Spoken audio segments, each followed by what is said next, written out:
Hello Earth Science students, for today's lesson on air masses, you're going to need the air masses notes sheet that I gave you in class, a pencil, and then also a red and a blue colored pencil. Okay, let's begin by defining what an air mass is.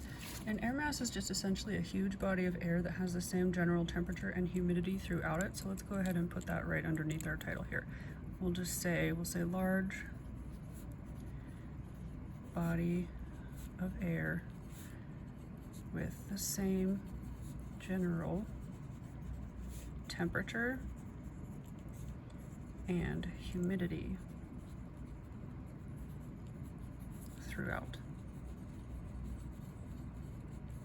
So this is not to say that an air mass is exactly 50 degrees and 45% relative humidity throughout the whole thing. It's just that in general it's going to be like warm or cool and humid or dry in the air mass, okay?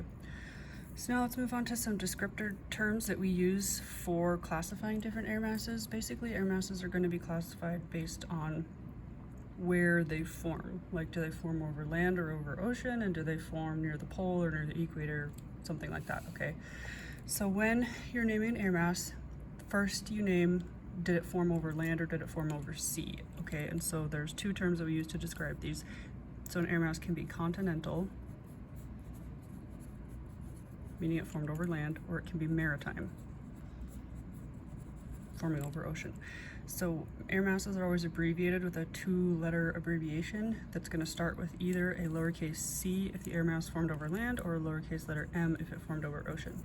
So now let's just describe these again for our own definitions. So continental forms over land, which means that they're going to be dry in terms of humidity. Maritime air masses form over oceans, meaning that they're going to be more humid because the air is able to pick up moisture from the ocean when the air mass is forming, okay? So then put kind of a squiggly line there, because air masses are either going to be continental or maritime, and then they're going to be a combination of one of the next terms depending on like close to the equator or far from the equator, stuff like that, okay? So first we'll start with the term that is closest to the equator. So this is going to be equatorial, and this is abbreviated in uppercase letter E. And equatorial air masses form near the equator,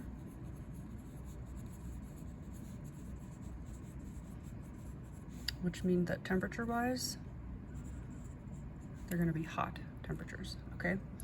Next, we'll have tropical air masses, abbreviated uppercase T. So these form near the tropics.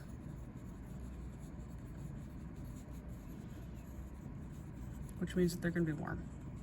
Not as hot as the equatorial, but still quite hot.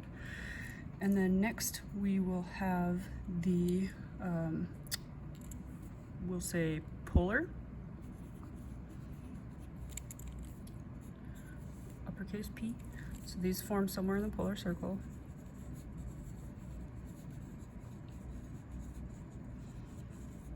Meaning that they're going to be cold in general temperature. And then we have Arctic, which is an uppercase A. This Arctic air masses form near the North Pole, the Arctic area. They are very cold. And then the last one we have is Antarctic. And this is AA for Antarctic. And these form near the South Pole.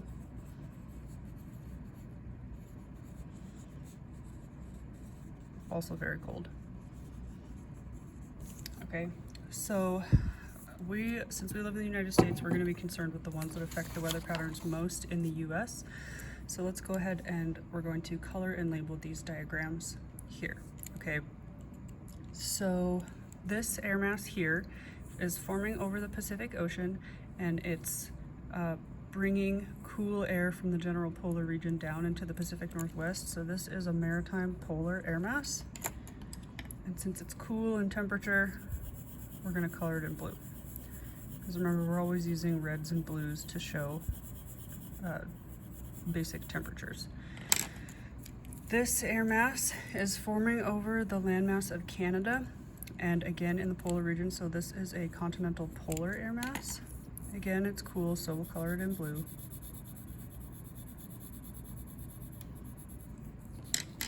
This air mass over here is now forming over the Atlantic Ocean and bringing moisture down into kind of New England area. This is another maritime polar air mass. Do this one blue again.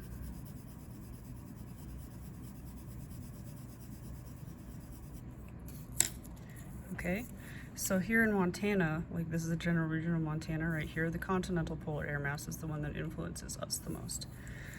Okay, moving down to here, now I've got this air mass forming closer to the tropics and over the Pacific Ocean, and so now this one is going to be Maritime Tropical.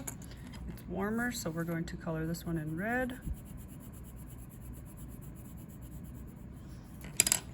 And this is influencing kind of the southern west coast, like California area. This air mass is forming over kind of the land body of Mexico and closer to the tropics. So this is a continental tropical air mass. Again, warm, colored in red.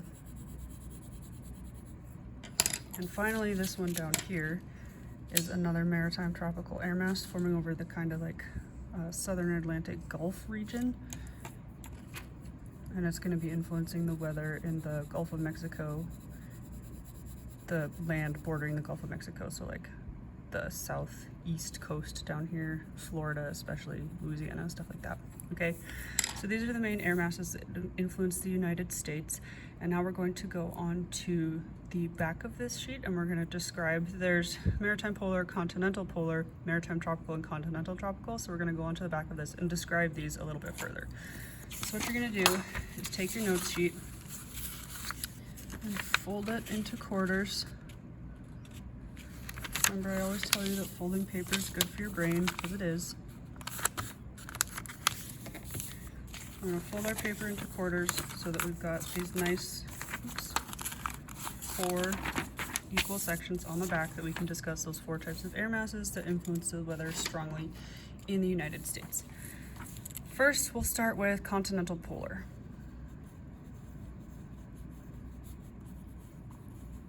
This is abbreviated as just CP, lowercase c, uppercase p, continental polar air mass.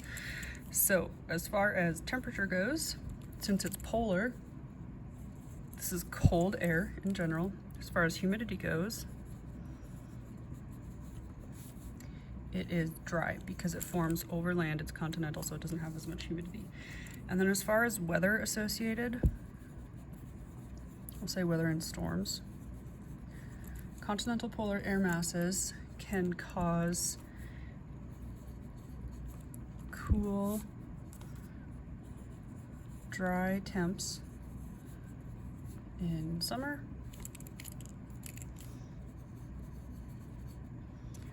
and cold, very dry conditions in the winter. And the main significant weather phenomena that is associated with continental polar air masses is called lake effect snow.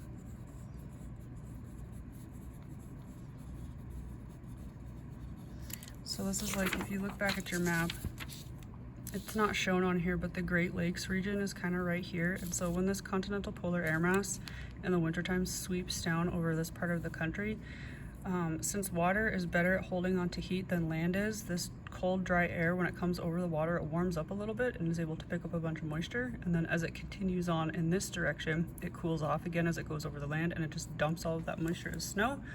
So that's why the place that gets the most snowfall is, like, they always say on the news, Buffalo, New York gets like 6 feet of snow every year, and this is the reason why, is because of this lake effect snow that's caused by continental polar air mass. Okay, moving on to the next one. Let's do maritime tropical.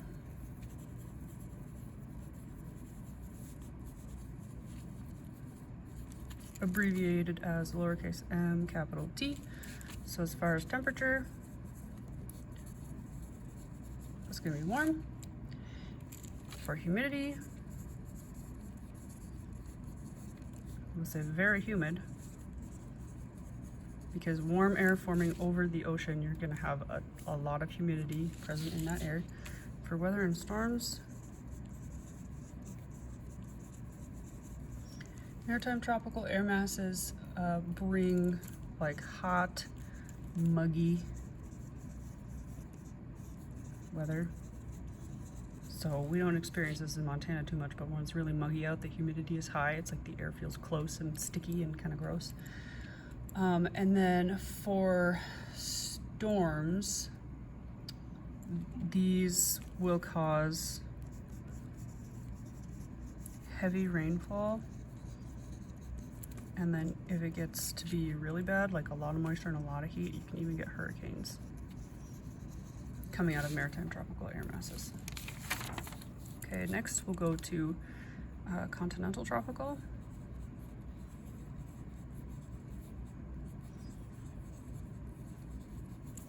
Lowercase c, capital T. For temperature, these are warm to even hot. For humidity, they're very dry. And then for weather and storms,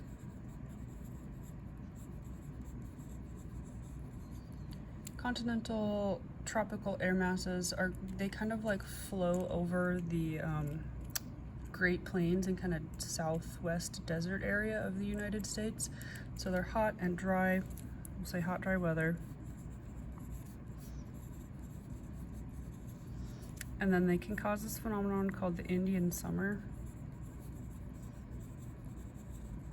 If you've got a continental tropical air mass that's moving up northward and it brings hot temperatures with it up into the north into even the fall and the winter season, it's called an Indian summer, when there's just hotter, drier weather patterns in this area than there would usually be because of a strong continental tropical air mass. Okay, and then finally, Maritime Polar, abbreviated as lowercase m, capital P, for temperature. Cold, because it's polar. Humidity, we'll say kind of humid. More humid than either of the continental ones would be, but not as humid as the maritime tropical because the air is cold, so it can't hold as much moisture in it. For weather and storms,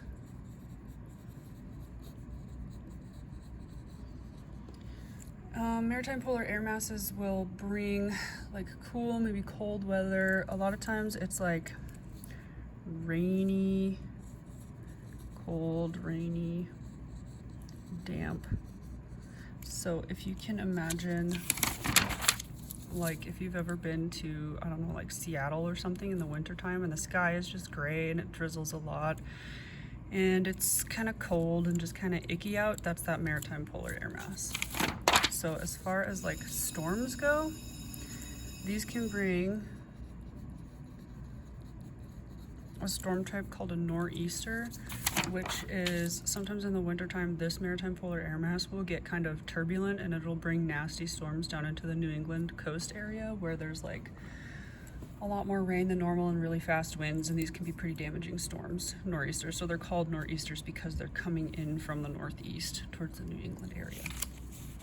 And then I think the last thing I wanted to mention was this maritime tropical air masses. This maritime tropical air mass doesn't cause hurricanes that make landfall in the United States as much as this maritime tropical air mass does, because most of the hurricanes that make landfall in the United States are going to do so right around here due to the influence of this hot, humid air from this maritime tropical air mass.